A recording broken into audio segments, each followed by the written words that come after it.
Bonjour. Alors dans une vidéo précédente, je vous avais parlé des difficultés à détecter ces fameuses particules, les WIMPs, les particules interagissant faiblement avec la matière, avec tous ces échecs à la fois expérimentaux et théoriques.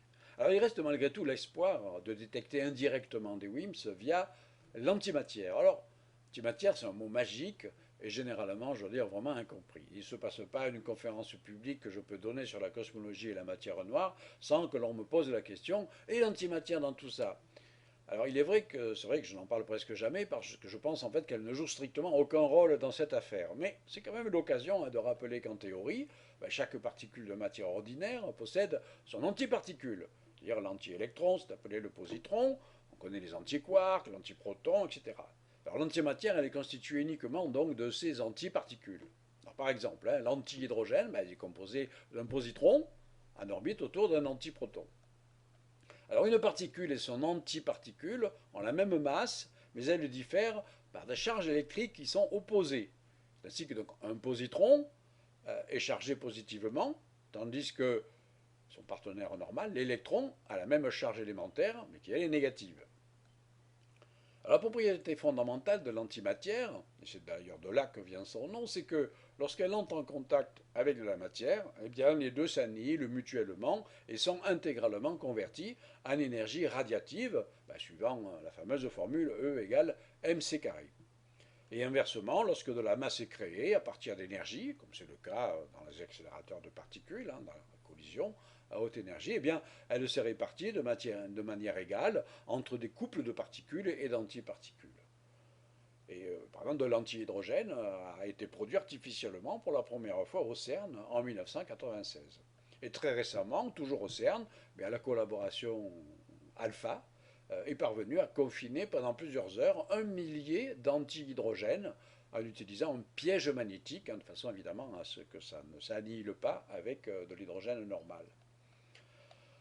Alors maintenant, en revenant à la cosmologie, en très peu de temps après le Big Bang, l'univers était un plasma si chaud qu'il s'est comporté comme une sorte de gigantesque accélérateur de particules naturelles. Et à ce compte-là, son énergie aurait dû engendrer autant de matière que d'antimatière, sous forme de couples de particules et d'antiparticules massives. Mais c'est très loin d'être le cas.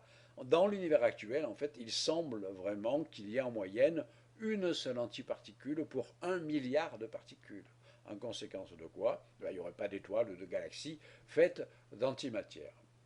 Alors plusieurs modèles de physique des hautes énergies ont été bâtis pour tenter d'expliquer cette forte asymétrie entre la matière et l'antimatière. Dans la vidéo précédente, d'ailleurs, j'ai mentionné que l'hypothèse du neutrino stérile était l'un de ces modèles. Alors, aucun n'étant pour l'heure totalement convaincant, il y a des physiciens comme Gabriel Chardin ou dans un registre un peu différent Jean-Pierre Petit, ils n'hésitent pas à remettre en cause la symétrie matière-antimatière et à attribuer à cette dernière une masse gravitationnelle négative, c'est-à-dire donc répulsive. Alors, bon, cela résoudrait d'un coup la double énigme de la matière noire et de l'énergie sombre. Bon, c'est une hypothèse certes très invraisemblable, mais elle a au moins le mérite d'être aisément testée en laboratoire et justement, l'expérience alpha que j'ai mentionnée va tenter de déterminer ce qui se passe exactement quand on lâche dans un champ gravitationnel des antiatomes qu'elle a produits artificiellement pour voir comment ils réagissent. Et donc, un résultat contraire aux théories standards serait absolument révolutionnaire. Bon, on n'y croit guère, en tout cas pas moi, et très probablement l'antimatière ne contribue en rien à la densité de matière noire. Alors, pourquoi j'en parle aussi? C'est parce qu'en fait, les chasseurs de matière noire s'intéressent de très près aux très maigres flux de positrons et d'antiprotons qui sont observés dans certains rayons cosmiques. Les rayons cosmiques, ce sont ces particules de haute énergie qui circulent dans le milieu interstellaire. Bien, positrons et antiprotons sont généralement produits par des sources astrophysiques classiques, comme les pulsars, mais ils pourraient aussi provenir de la désintégration justement de ces particules exotiques de la matière noire.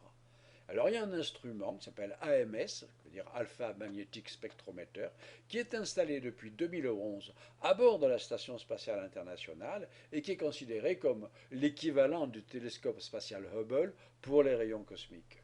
Donc plusieurs milliards d'antiparticules ont été détectés déjà par AMS, mais aucune anomalie dans leur flux n'a permis de révéler leur origine.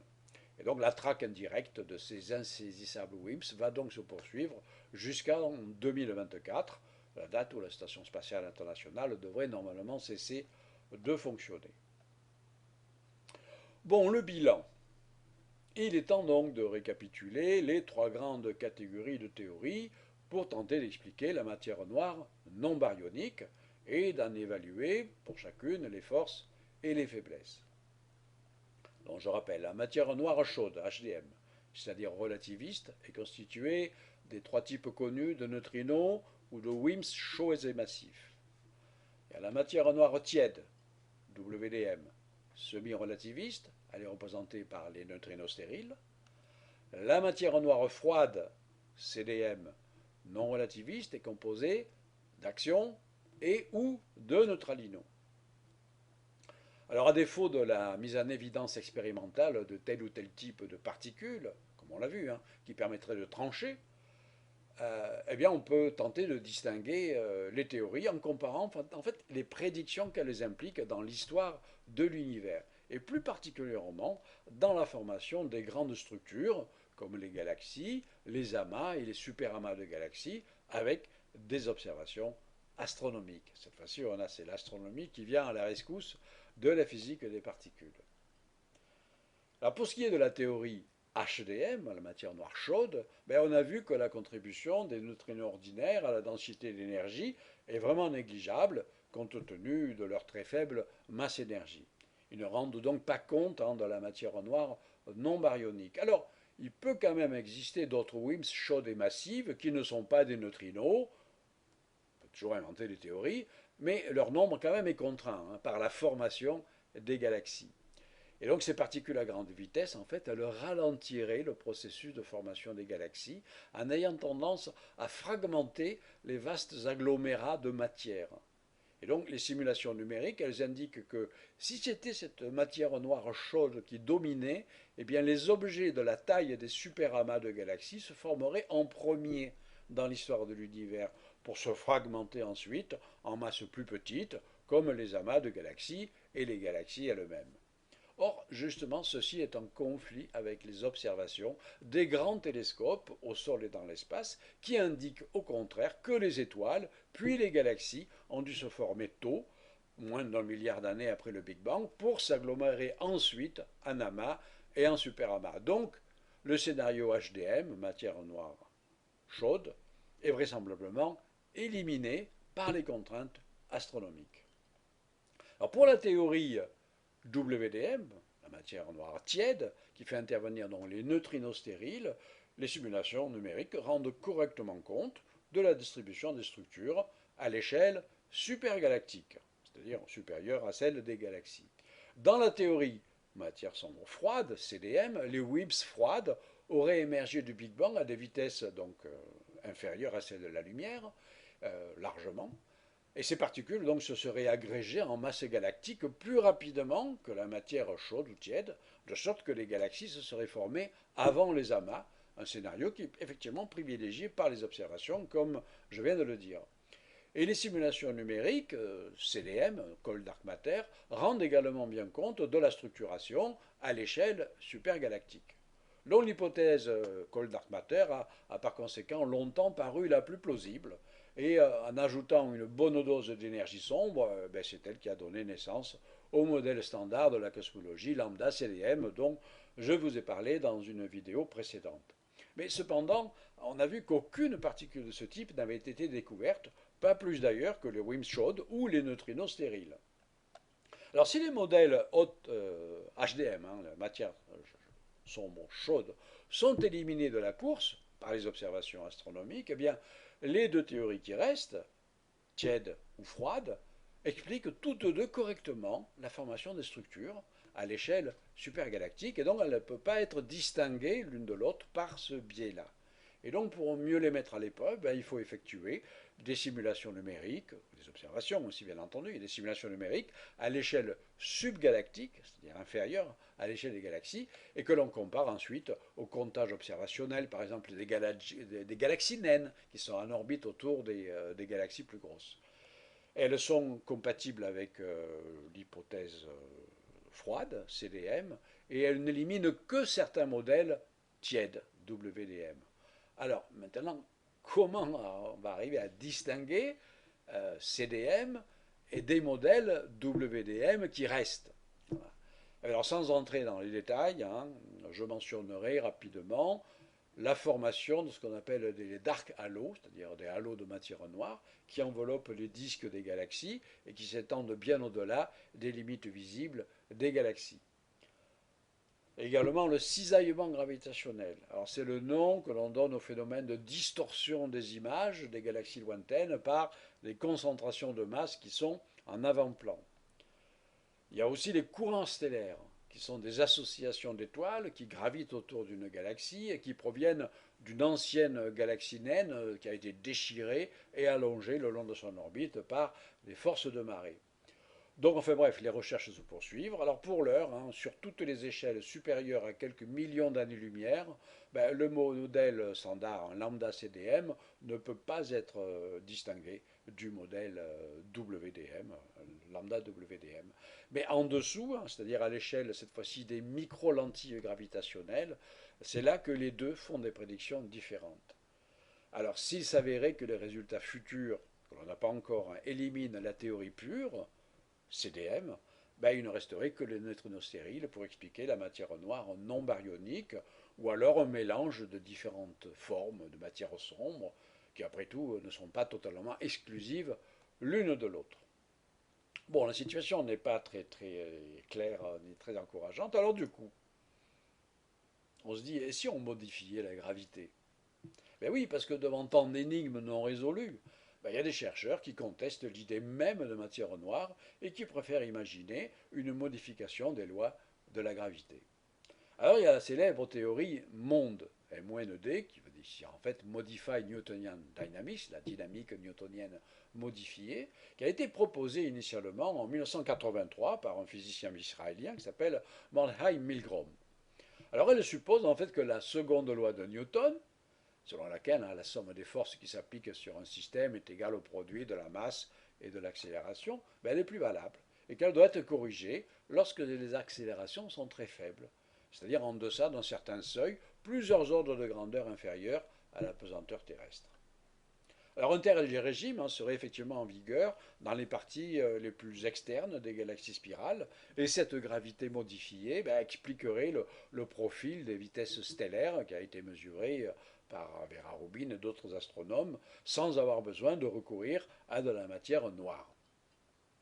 Alors, c'est bien beau, mais la théorie de gravité modifiée n'est pas dénuée de problèmes. Elle a d'ailleurs elle-même été maintes fois modifiée, hein, en incluant notamment une version relativiste qui n'était pas présente au départ. Tout ça pour s'adapter progressivement aux observations qui s'accumulent et qui à chaque fois la contredisent. Alors, si la théorie monde fonctionne bien à l'échelle des galaxies, grâce à un certain paramètre d'ajustement, ben, elle rencontre des difficultés à des échelles plus vastes qui exigent un paramètre d'ajustement différent. Donc, il n'y a pas de paramètre d'ajustement unique sur toutes les échelles, ce qui est quand même un gros problème. Donc, monde ne permet pas de reproduire la dynamique des amas de galaxies sans y ajouter en fait une composante incontournable de matière noire. Et il en va de même pour expliquer aussi le spectre des anisotropies du front diffus cosmologique que j'ai mentionné, et les lentilles gravitationnelles et la formation des très grandes structures. Alors de fait, je trouve qu'elle tient de moins en moins bien la route à mesure que les observations s'affinent. Alors par exemple, hein, j'ai mentionné déjà l'absence totale de matière noire dans une galaxie ultra diffuse, NGC 1052 de FD, ben, ça va absolument à l'encontre de la théorie monde, parce que sa signature gravitationnelle devrait être présente dans toutes les galaxies. Voilà, il ne devrait pas y avoir de galaxies totalement dépourvues de matière noire ou entièrement constituées de matière noire. Alors c'est la même chose avec les galaxies superspirales, qui sont des galaxies qui sont beaucoup plus grosses que notre Voie lactée, qui forment des étoiles en fait les plus massives connues. Eh bien, récemment, il y a une équipe internationale d'astronomes a mesuré la vitesse de rotation de 23 spécimens de ces superspirales et ils ont trouvé des rotations très rapides impliquant la présence d'une grande quantité de matière noire, ce qui invalide donc la nécessité d'une gravité modifiée. Alors malgré tout, quand même, de nombreux chercheurs continuent à vouloir absolument sauver la monde, en calembour, en partant du constat que monde fonctionne mieux à l'échelle des galaxies et la matière noire aux plus grandes échelles, eh bien, des physiciens ont proposé diverses approches pour concilier ces théories concurrentes. Alors, l'une de ces approches a été développée en 2014 par quelqu'un qui s'appelle Justin Khoury, qui est à l'université de Pennsylvanie, et ça s'appelle la matière noire superfluide. Alors les superfluides, ce sont des liquides dont la viscosité devient nulle une fois qu'ils sont refroidis à des températures très basses, de l'ordre de 2 Kelvin, c'est-à-dire moins 271 degrés Celsius, ce qui est le cas par exemple de l'hélium 4. Eh bien, ces liquides, ils ont en fait deux comportements différents. Et l'idée que Khoury, alors donc c'est une idée donc que Khoury a appliquée à la matière noire. Alors donc, il a proposé un modèle dans lequel la matière noire est superfluide dans les galaxies, mais à l'échelle des amas de galaxies, elle serait trop chaude, elle perdrait ses propriétés superfluides, et donc on retrouverait le comportement de la matière noire classique. Alors d'autres physiciens avaient déjà avancé l'idée d'une matière noire superfluide, mais le modèle de Khoury a quand même l'avantage de reproduire parfaitement les prédictions de monde dans les galaxies sans avoir à modifier du tout la gravité. Et dans le système solaire, la force gravitationnelle est plus intense qu'en moyenne dans la galaxie, de sorte que la matière noire n'est pas superfluide. Et donc on ne doit pas avoir de déviation aux lois newtoniennes, et ceci est en accord avec les observations. D'ailleurs, à ce propos, il est bon de rappeler, je crois, que dans la première décennie du XXIe siècle, on a beaucoup glosé autour d'une apparente anomalie de l'accélération qui affectait les sondes spatiales Pioneer 10 et 11 durant leur transit dans le système solaire transneptunien, au-delà de Neptune. Alors, cette anomalie, c'est-à-dire en l'occurrence une très très faible décélération, a été mesurée entre 1979 et 2002 et elle a naturellement suscité de nombreuses études et spéculations. Alors ce fut notamment l'occasion rêvée pour les partisans de la théorie monde d'y voir une preuve de la modification de la loi de Newton dans les champs gravitationnels très faibles qu'il y a évidemment au-delà de Neptune. Alors en fait en 2011, comme je m'y attendais un petit peu, le mystère a été éclairci par plusieurs équipes. C'est-à-dire que l'origine de la déviation observée résultait tout simplement, manière de parler, de la pression du rayonnement infrarouge qui était émis par le générateur thermoélectrique radioisotope, RTG, c'est un nom un peu compliqué, que l'on donne en fait au petit générateur électrique nucléaire qui est embarqué sur les sondes spatiales pour s'affranchir des panneaux solaires qui de toute façon deviennent inactifs à très grande distance du Soleil. Donc finalement, ça n'avait rien à voir avec la gravité modifiée ou avec la matière noire, c'était juste un petit problème instrumental. Alors pour ma part, bon, j'avoue, vous l'avez peut-être compris, j'ai jamais vraiment aimé l'idée de gravité newtonienne modifiée. Alors peut-être parce que je garde en mémoire cet extraordinaire anagramme qui a été trouvé par Jacques Perissalco, cet spécialiste extraordinaire en anagramme, de l'anagramme de la gravitation universelle. Eh bien, une anagramme, c'est loi vitale régnant sur la vie. Alors une autre manière d'éviter le recours aux hypothétiques particules de matière noire consiste à reconsidérer la gravité non plus comme une interaction fondamentale, mais comme un phénomène émergent de bits quantiques d'informations intriquées qui seraient encodées dans la structure intime de l'espace-temps. Bon, ne vous effrayez pas, j'y reviendrai dans une vidéo ultérieure. Ah, donc, en résumé, en fait, dans les modèles dits de gravité anthropique qui ont été récemment développés par Eric Verland, eh bien, la matière noire ne serait qu'une illusion qui résulterait de la dynamique liant l'énergie sombre et la matière baryonique ordinaire. Donc, quelle que soit la manière dont cette théorie est encore en construction, se situe dans la quête de la compréhension de la matière noire, elle offre quand même des perspectives juste suffisamment intéressantes pour faire l'objet d'un chapitre et d'une vidéo à part. Je vous donne rendez-vous dans une prochaine vidéo pour parler, je verrai si je vous parlerai de l'énergie noire ou de théorie de l'inflation. À bientôt!